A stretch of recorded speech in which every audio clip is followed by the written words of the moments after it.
Hello everyone, हमने अपना next chapter start किया हुआ था that is liquid state and liquid crystal, जिसमें हम अपनी कुछ इंपॉर्टेंट इंट्रोडक्शन कर चुके हैं और एक प्रॉपर्टी, ऑप्टिकल एक्टिविटी और वेपर प्रेशर, ये प्रॉपर्टी हमने कंप्लीट कवर कर ली है।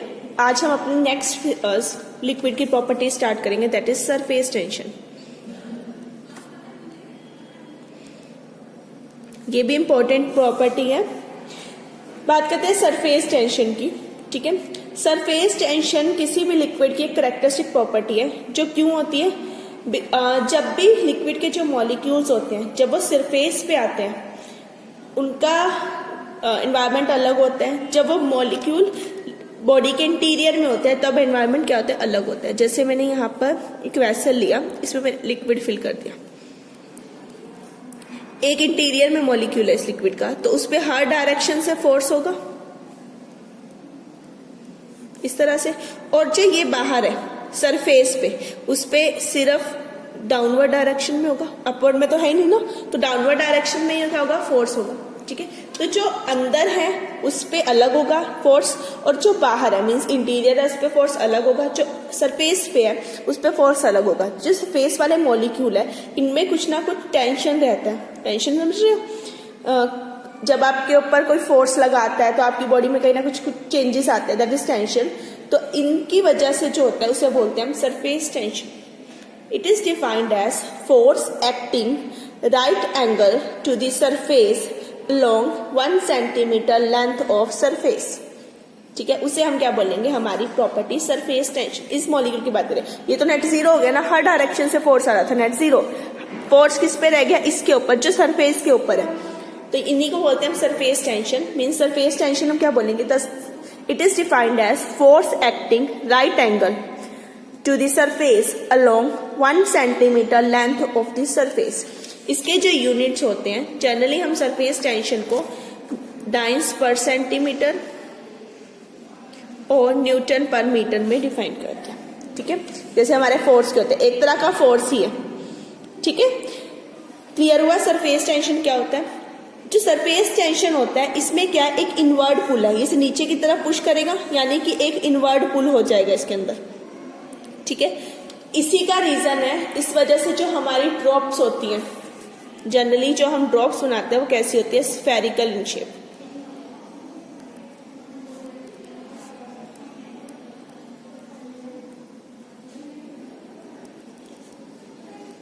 वो कैसी होती है, स्फेरिकल इन शेप। ठीक है, बिकॉज ड्रॉप्स का स्फेरिकल होने का रीजन क्या है, इसमें इनका जो सरफेस एरिया होता है वो मिनिमम हो जाता है, मिनिमम सरफेस एरिया। ठीक है, due to surface tension. Clear. अब हमें क्या करना पड़ेगा, सरफेस टेंशन की बात कर रहे हैं, इसी चीज को हम बाद में डिटेल में भी पढ़ेंगे क्यों ऐसा होता है। पर ये कई बार एग्जाम में छोटे क्वेश्चन में आपसे पूछ लिया जाता है कि जो ड्रॉप्स होती हैं इनका साइज स्फेरिकल होता है, क्यों होता है, ड्यू टू सरफेस टेंशन, क्योंकि इस टाइम पे स्फेयर का जो सरफेस एरिया होता है वो क्या होता है, मिनिमम होता है। ओके, तो अब हम बात करते हैं इसी सरफेस टेंशन को एनर्जी के कॉन्सेप्ट में। अब बात करें हम इसे इन टर्म्स ऑफ एनर्जी निकालें। अब सरफेस टेंशन में क्या होगा, इनवर्ड पुल होगा, इनवर्ड पुल होगा तो हमारा सरफेस एरिया क्या होना चाहिए, कम हो जाएगा, मिनिमम हो जाएगा। अगर मुझे सरफेस एरिया को इंक्रीज करना है, टू इंक्रीज सरफेस एरिया, मुझे क्या करना पड़ेगा, अपोजिट फोर्स लगाना पड़ेगा। ये इनवर्ड पुल है ना, तो इसके अगेंस्ट फोर्स लगाना पड़ेगा।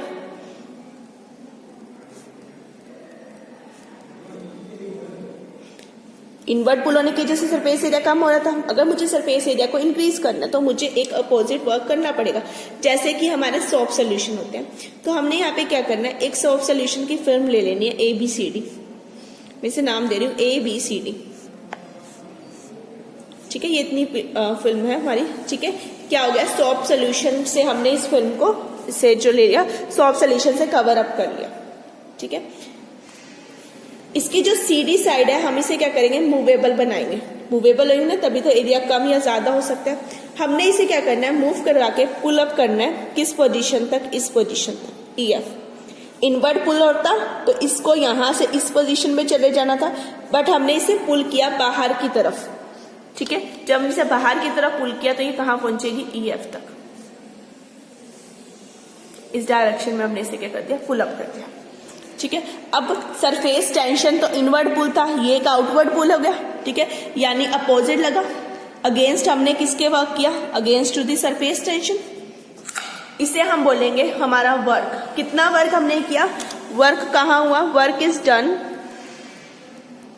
अगेंस्ट, किसके अगेंस्ट, सरफेस टेंशन के अगेंस्ट, सरफेस टेंशन के अगेंस्ट हमने क्या किया, वर्क किया। ठीक है, इस वर्क को क्या बोलेंगे, this work is required in ergs, हम इसे किस में लेंगे, अर्ग्स में, to increase the surface area, हमने यहाँ सरफेस एरिया को क्या किया, इंक्रीज किया, by 1 square centimetre, is called surface energy. इस टर्म को हम क्या बोलते हैं, surface energy. Surface energy is defined as work required to increase the surface area by 1 square centimeter is called surface energy। इसके जो यूनिट्स होंगे वो होंगे अर्ग्स, वर्क हो गया ना अर्ग्स में, पर स्क्वायर सेंटीमीटर, या फिर अर्ग्स नहीं लेना, एसआई में लेने हैं जाउल पर स्क्वायर मीटर, मीटर स्क्वायर या सेंटीमीटर स्क्वायर। ठीक है, तो ये हमारे क्या आ गए, इसके यूनिट्स आ गए, पर सेंटीमीटर स्क्वायर ले लो या मीटर स्क्वायर ले लो, दोनों टर्म्स आ गई। ठीक है, अब सरफेस एनर्जी है क्या, एक तरह का हमारा फर्क कितना किया हमने वो चीज है, तो मैं लिख सकती हूँ सरफेस एनर्जी क्या हमारी, वर्क डन पर स्क्वायर सेंटीमीटर, यही है, और वर्क किसके बराबर था, फोर्स इनटू लेंथ, कितना फोर्स लगा इनटू कितनी लेंथ है, फोर्स ले लो डाइंस पर सेंटीमीटर, अभी जैसे ऊपर लिया ना, एक तरह का फोर्स ही तो था, उसकी यूनिट डाइंस पर सेंटीमीटर, लेंथ किस में होगी, सेंटीमीटर में, पर सेंटीमीटर स्क्वायर। ठीक है, तो ये किस में हो जाएगी हमारी, सेंटीमीटर में, तो यहां से हमारे पास क्या आ गया, डाइंस पर सेंटीमीटर।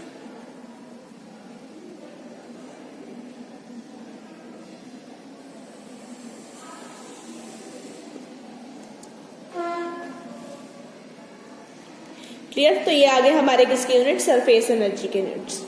ठीक है, which is similar as to our dynes पर सेंटीमीटर, जो सरफेस टेंशन के यूनिट है बिल्कुल वैसे ही हमारे इसके यूनिट्स आएंगे, या इनवर्स आएगा, एक एक पावर आएगी, दो पावर नहीं आएगी। ठीक है, जैसे हमने अभी यहाँ पे प्रूफ किया। क्लियर, तो यहाँ पर ये टर्म क्या आ गई हमारी, सरफेस एनर्जी। सरफेस एनर्जी को करने के लिए हमने क्या किया, निकालने के लिए हमने एक फिल्म ली, इसको हमने सोप सोल्यूशन में डिप कर लिया। डिप करने के बाद हमने देखा सोप सोल्यूशन क्या करता है, सरफेस टेंशन के अपोजिट वर्क करेगा। अपोजिट वर्क मीन्स अगर सरफेस टेंशन है तो इनवर्ड पुल है, यहाँ पे क्या होगा, आउटवर्ड पुल होगा, और ये पॉइंट यहाँ से यहाँ पे पहुंच जाएगा। क्लियर, उसे हमने फाइंड आउट कर लिया। अब इसी के कुछ इंपॉर्टेंट रिजल्ट्स की बात करते हैं। सबसे पहला इंपॉर्टेंट रिजल्ट, अभी मैंने ऊपर भी बताया था, ड्रॉप का स्फेरिकल शेप। तो पहला इंपॉर्टेंट रिजल्ट क्या आ गया, स्फेरिकल शेप ऑफ ड्रॉप। हमने कहा कि जो ड्रॉप्स होती है हम उन्हें जनरली क्या बनाते हैं, स्फेरिकल शेप में। अब देखो ये एक ड्रॉप है, वाटर ड्रॉप, सरफेस टेंशन क्या इनवर्ड पुल है, तो इसमें क्या होगा, एक इनवर्ड पुल होगा। इनवर्ड पुल आएगा तो इसे अंदर की तरफ करेगी, यानी कि सरफेस एरिया क्या हो जाएगा, मिनिमम। और मिनिमम सरफेस एरिया किसका होता है, स्फीयर का, तो यानी इसकी शेप क्या हो जाएगी, spherical, due to surface tension. Clear. Second important result है इसका, rise of liquid in capillary.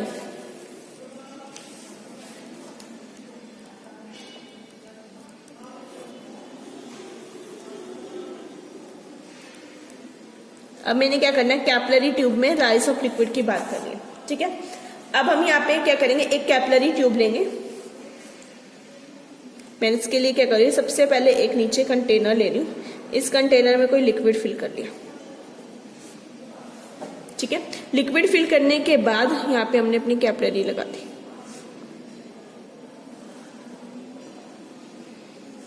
हम थोड़ी देर में देखेंगे जो लिक्विड होगा हमारा वो इस कैपिलरी में फिलअप हो जाएगा इस तरह से। तो ये जो ऊपर चढ़ता है लिक्विड कैपिलरी में, ये भी किस वजह से होता है, ड्यू टू सरफेस टेंशन। ठीक है, सरफेस टेंशन मींस एक इनवर्ड पुल होता है। यहाँ पे एक टर्म आती है मेनिस्कस। मेनिस्कस को हम बोलते हैं लिटिल एंगल या लिटिल मून। ग्रीक टर्म में इसे लिटिल मून कहा जाता है, यानी कि मेनिस्कस जो होता है, जैसे मून होता है ना, इस तरह से, ऐसे या ऐसे, इस तरह से बनता है, ठीक है। तो इसी मेनिस्कस को हम क्या बोलते हैं, लिटिल मून। अब देखो लिक्विड कुछ हाइट तक इस ट्यूब के अंदर, स्कैपुलरी ट्यूब के अंदर क्या होगा, फिल हो जाएगा due to inward pull. Surface tension है, सरफेस टेंशन मतलब क्या होगा, एक इनवर्ड पुल होगा, लिक्विड इस कैपिलरी में ड्यू टू सरफेस टेंशन क्या होगा, फिल हो जाएगा। यही हमारा रीजन है कि जो हमारी ऑयल होती है, जब हम कोई दीपक जलाते हैं, ठीक है, दिया जलाते हो, तो उसमें क्या करते हो, नीचे दिए के अंदर ऑयल फिल कर लेते हो, उसके ऊपर एक बाती लगा देते हो, ठीक है, जिसे हम विक बोलते हैं इंग्लिश में। तो हमारी विक के अंदर धीरे धीरे ऑयल ऊपर राइज करता है। राइज क्यों करा, due to surface tension, oil उसमें राइज करेगा, राइज करने की वजह से हम उसे जला पाते हैं। सेम ऐसा चीजें यहाँ पर होती है, ठीक है।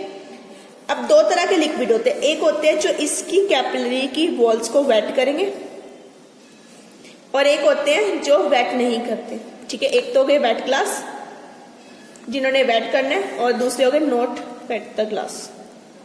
जो कैपिलरी है ना ग्लास ट्यूब, एक तो उसको वेट करेंगे, दूसरे क्या होंगे जो उसको वेट नहीं करेंगे, ठीक है। अब जो वेट करेंगे उनके केस में मेनिस्कस अलग बनेगा, और जो वेट नहीं करेंगे उनके केस में मेनिस्कस क्या होगा, अलग बनेगा, ठीक है। दोनों केस में हमें अलग अलग दिखाई देगा। दोनों के केस में कैसे है, मैं यहाँ पे ड्रॉ कर रही हूँ। सपोज करो ये मेरी कैपिलरी है, अगर उसने वेट कर दिया ग्लास को, यानी कि वेट ग्लास, तो क्या होगा, और अगर उसने वेट नहीं किया, डू नॉट वेट ग्लास, इसके केस में कन्वेक्स की तरह आएगा, और इसके केस में कनकेव की तरह आएगा, जस्ट लाइक कनकेव और कन्वेक्स, ठीक है। जैसे मून होता है बिल्कुल वैसा बनेगा, ठीक है। तो कुछ ऐसे लिक्विड्स होते हैं जिनके केस में हम इस तरह से मेनिस्कस पढ़ते हैं, अपर मेनिस्कस, कुछ केस में हम लोअर मेनिस्कस पढ़ते हैं, डिपेंड हमारा लिक्विड कैसे है, ठीक है। जैसे हमारा KMnO4 वगैरह होगा, वो वेट नहीं करते, और वेट करते हैं तो उसमें हम इस तरह का मेनिस्कस पढ़ते हैं। और जो हमारे मरकरी है वो वेट नहीं करेंगे, वेट नहीं करेंगे तो हम उसमें ये अपर मेनिस्कस को पढ़ेंगे। क्लियर, मेनिस्कस आ गया, ठीक है। अब ये मेनिस्कस है, हमारा लेवल ये है, कॉन्टैक्ट है, इसके साथ यहाँ पे कॉन्टैक्ट में ना, तो इसने कॉन्टैक्ट के साथ कुछ ना कुछ एंगल भी बनाया, हम उस एंगल को क्या करेंगे, फाइंड आउट करेंगे। एक नॉर्मल ड्रॉ किया, ये जो एंगल आता है थीटा, इसे हम बोलते हैं कॉन्टैक्ट एंगल। नॉर्मल ड्रॉ किया, ये एंगल हमारा क्या गया, थीटा, इसे हम क्या बोलेंगे, इसका कॉन्टैक्ट एंगल। जिस एंगल से ये कर्व सरफेस होगा वॉल के साथ, उस एंगल को हमने बोलना है कॉन्टैक्ट एंगल। क्लियर। तो एक सरफेस टेंशन की वजह से ही राइज करता है लिक्विड कैपिलरी में। इसमें क्वेश्चन पूछ लेते हैं कि ऑयल और लैंप का जो मैकेनिज्म है वो क्या है, तो वो due to surface tension work करते हैं, ठीक है। दो तरह के मेनिस्कस है, लोअर एंड अपर मेनिस्कस। जो वेट कर देते ग्लास में उनका हम लोअर मेनिस्कस पढ़ते हैं, जो वेट नहीं करते उनमें उनका हम अपर मेनिस्कस पढ़ते हैं। Clear. Next term is interfacial tension.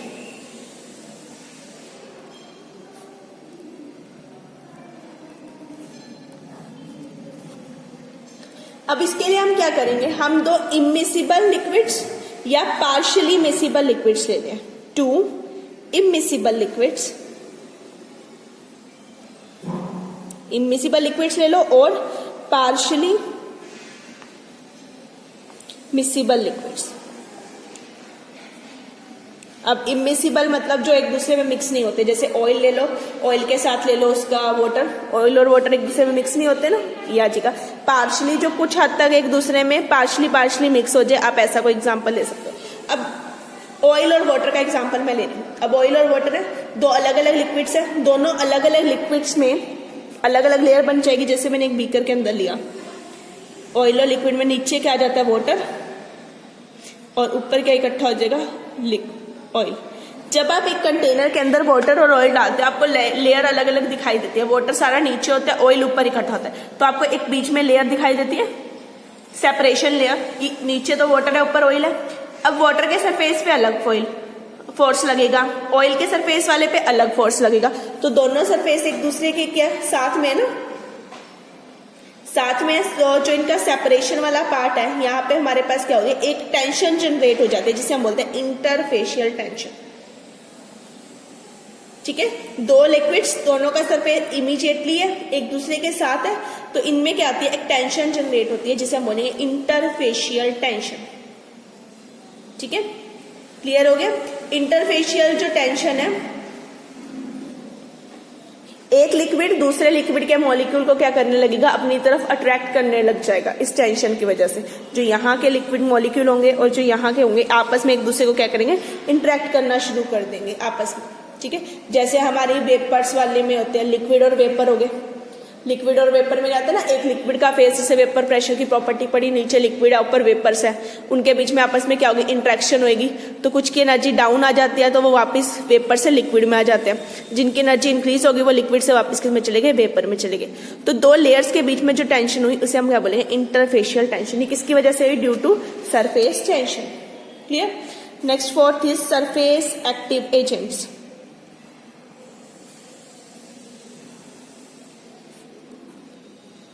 अब बात करते हैं हम सरफेस एक्टिव एजेंट्स। ये भी सरफेस एक्टिव एजेंट कहते हैं। जैसे हम सोप यूज करते हैं, ठीक है, कोई भी सोप ले लो, सोप क्या होते हैं, हमारे सॉल्ट्स होते हैं, कौन से, सल्फोनिक सॉल्ट्स, कोई भी सल्फोनिक सॉल्ट्स।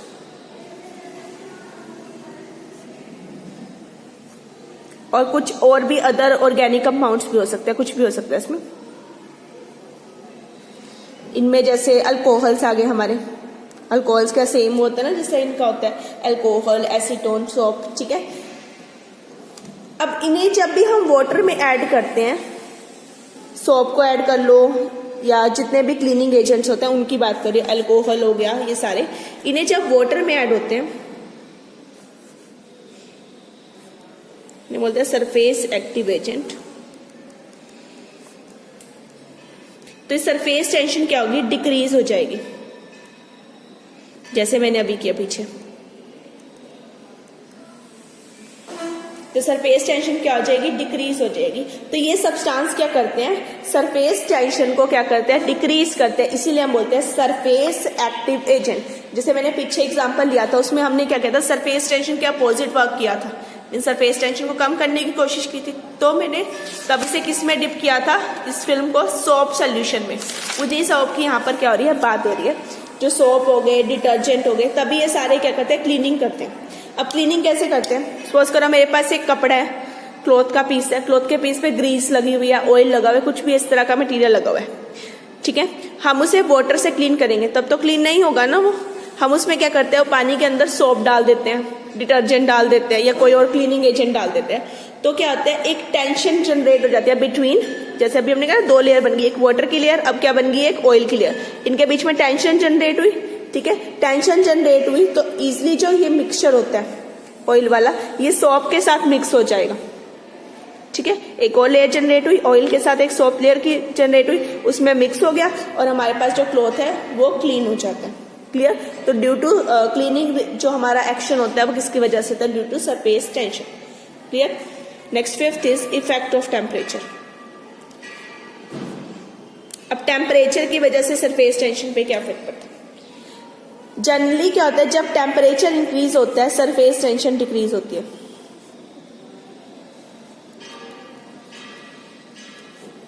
ठीक है, और एक टेम्परेचर होता है, इसे बोलते हैं क्रिटिकल टेम्परेचर, टीसी से, इसे हम गैसेस के स्टेट में पढ़ेंगे। उस टाइम पर हमारी जो सरफेस टेंशन होती है वो ऑलमोस्ट क्या होती है, जीरो।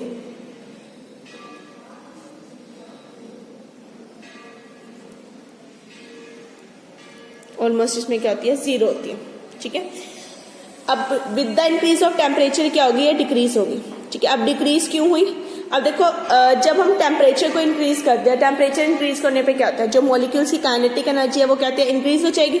इंक्रीज होएगी तो वो इधर उधर रैंडमली मूव कर रहे हैं। अब जब कोई चीज मूव कर रही है तो आप उस पर फोर्स कम लगाओगे ना, तो उतना इस पर क्या लगा, फोर्स कम लगा, और जितना उस पर इनवर्ट फोर्स कम लगा उतनी हमारी सरफेस टेंशन भी क्या हो गई, कम हो गई।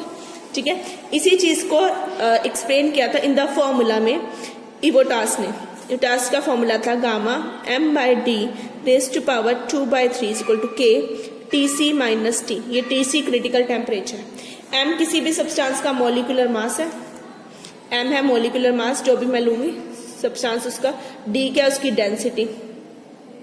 ठीक है, गामा हमारा रिप्रेजेंट होता है सरफेस टेंशन। आपके पास फर्स्ट ईयर में प्रैक्टिकल भी है, वहां पर आप ये चीज करोगे। ठीक है, गामा हमारी क्या हो गई, सरफेस टेंशन होगी, और TC हमारा क्या, क्रिटिकल टेम्परेचर। क्रिटिकल टेम्परेचर यानी कि वो temperature at which surface tension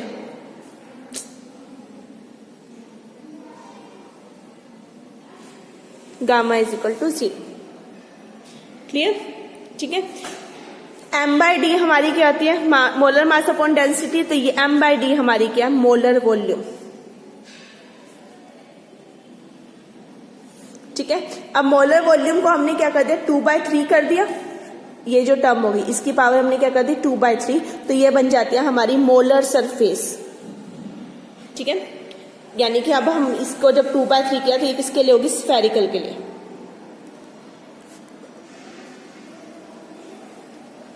clear, और ये जो पूरी टर्म है gamma m/d raise to power 2/3, ये है हमारी मोलर सरफेस एनर्जी, इसे हम बोलेंगे मोलर सरफेस एनर्जी।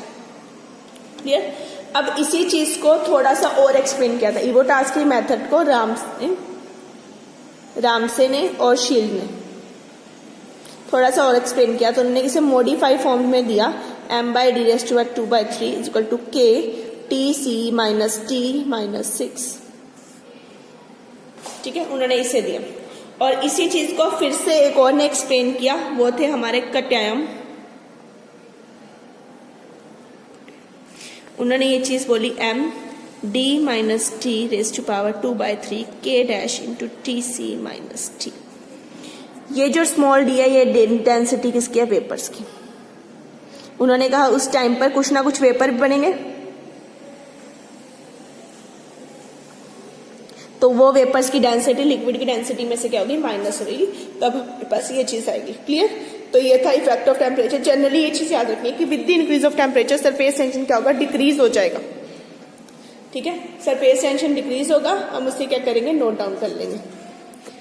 क्लियर, क्योंकि काइनेटिक एनर्जी इंक्रीज होगी, काइनेटिक एनर्जी इंक्रीज होगी तो मोमेंट उनका इंक्रीज होएगा, मोमेंट इंक्रीज होने से वो रैंडमली इधर उधर मूव करेंगे, मूव करने की वजह से जो उनकी फोर्स लगना है वो क्या हो जाएगा, कम हो जाएगा। और जैसे ये फोर्स कम हुआ यानी कि उनके ऊपर जो सरफेस टेंशन है वो भी क्या हो गई, कम हो गई। क्लियर, अपना नेक्स्ट करते हैं, इसकी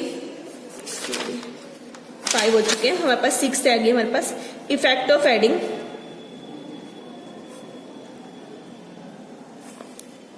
increasing amount of soluble substance.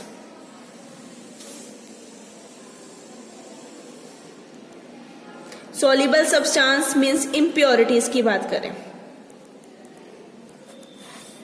अगर मैंने एक सोल्यूशन लिया, उसकी सरफेस टेंशन नोट की, फिर मैं उसके अंदर कुछ इम्प्योरिटीज ऐड कर दूं, तब उसकी सरफेस टेंशन करें। ठीक है, सॉल्युबल है यानी वो इसके अंदर मिक्स होगी।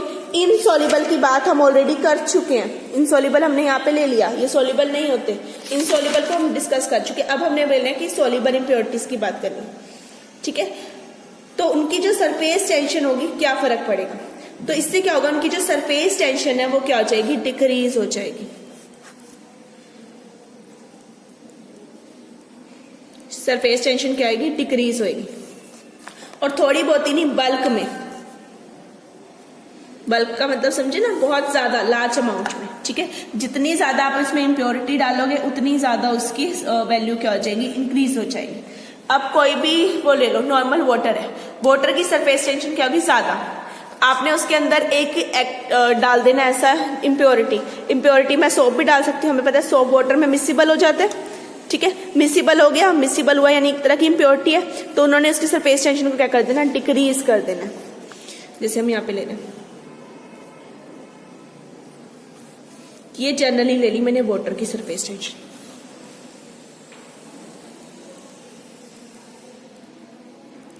इधर मैंने ले ली कंसंट्रेशन। ठीक है, आप देखोगे जैसे ही मैं इसमें सोप डालूंगी इसकी सरफेस टेंशन बहुत ज्यादा क्या हो जाएगी, डिक्रीज हो जाएगी। इस तरह की कर्व्स ऑब्टेन होती है। ठीक है, ये मैंने क्या डाला, एक सोप सोल्यूशन या डिटर्जेंट, मैंने यहाँ पे डिटर्जेंट को ऐड कर दिया। क्लियर, और इसी के अपोजिट अगर मैं इनऑर्गेनिक सब्सटेंस डालूं लाइक KCl, तो वो क्या करेगा, इसकी वैल्यू को इंक्रीज कर देगा। ठीक है, ये क्या करेगा, इंक्रीज करेगा सरफेस टेंशन को।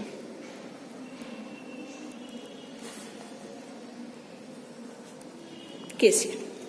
KCl ने क्या करना है, इंक्रीज कर देना है, डिटर्जेंट ने क्या करना है, डिक्रीज करना है। ऐसे अल्कोहल हो गया, यहाँ गए डिटर्जेंट, सोप्स, अल्कोहल, ये सारे क्या करते हैं, डिक्रीज करते हैं। इनऑर्गेनिक लाइक KCl इंक्रीज करेंगे, जैसे ये अल्कोहल का हो गया, ये अल्कोहल है, इसने भी क्या करना है, डिक्रीज कर देना है। तो जब भी हम उनमें इम्प्योरिटी ऐड करेंगे, वो इम्प्योरिटी जो इसके अंदर क्या होंगी, मिसिबल होंगी। इमिसिबल की बात तो यहाँ पे कर ली थी ना, मिसिबल की बात करें, अगर मिसिबल को हम उसमें ऐड करते हैं, उन इम्प्योरिटीज की वजह से क्या होगी, हमारी सरफेस टेंशन क्या होगी, डिक्रीज होगी। क्लियर। तो यहाँ पर हमारे पास क्या आ जाएगा, सरफेस टेंशन की वैल्यू क्या आ जाएगी, डिक्रीज हो जाएगी, बिकॉज उसमें क्या हो गया, काफी हद तक मिसिबल हो गए। डिटर्जेंट का केस तो हम बात कर ही चुके हैं कि डिटर्जेंट वाले केस में क्या होगा, एक अपोजिट फोर्स वर्क करेगा, इनवर्ड पुल की जगह आउटवर्ड पुल वर्क करेगा। आउटवर्ड पुल वर्क करने की वजह से हमारी जो सरफेस टेंशन है उसकी वैल्यू क्या हो जाएगी, इंक्रीज हो जाएगी, सॉरी डिक्रीज हो जाएगी। क्लियर। तो सरफेस टेंशन हमारी इंपॉर्टेंट प्रॉपर्टी है, कई बार एग्जाम में डिफाइन करने को आ जाता है। Define surface tension, surface active agents, मुझे पीछे पड़ा ना, सरफेस टेंशन भी डिफाइन करने को आती है, सरफेस एनर्जी भी आती है। ये क्वेश्चन तो आपके पास, ये टॉपिक आपके प्रैक्टिकल्स में भी है, जहां आप सरफेस टेंशन फाइंड आउट करोगे, वहां आपसे पूछा जाता है कि स्फेरिकल शेप की होती है टॉप की, ये क्वेश्चन भी आता है। ऑयल और विक वाला क्वेश्चन भी आ जाता है। ठीक है। सरफेस एक्टिव एजेंट्स पूछ लेते हैं, डिफाइन सरफेस एक्टिव एजेंट्स क्या होते हैं, किस तरह से वर्क करते हैं, सरफेस टेंशन को डिक्रीज करेंगे ना। इफेक्ट ऑफ टेम्परेचर बहुत इंपॉर्टेंट है, क्वेश्चन भी आ जाते हैं इस पे। और लास्ट टॉपिक हमने क्या किया, effect of adding the increasing amount of impurities. ठीक है। अगर मैं इम्प्योरिटीज को इंक्रीज करती जाऊं, जो सॉल्युबल इम्प्योरिटीज उसमें मिसिबल हो गई, तब हमारे पास क्या फर्क पड़ेगा। डन। तो ये था हमारा बेसिक, जिसमें आज हमने शुरू किया सरफेस टेंशन। अब कल हम इस नेक्स्ट क्लास में हम इसकी मेजरमेंट की बात करेंगे कि सरफेस टेंशन को कैसे हम मेजर कर सकते हैं। ठीक है। मेजरमेंट के इसके मेथड्स क्या हैं, कैसे हम इनकी हेल्प से किसी भी सब्सटेंस की स्ट्रक्चर निकाल सकते हैं। प्रॉपर्टी है ना ये, इसकी हेल्प से हमने कैसे स्ट्रक्चर निकालना है, हम उसकी बात करेंगे और उससे रिलेटेड न्यूमेरिकल करेंगे। ओके। तो अपनी नेक्स्ट क्लास में हम इस टॉपिक को कवर अप करेंगे। Thank you everyone.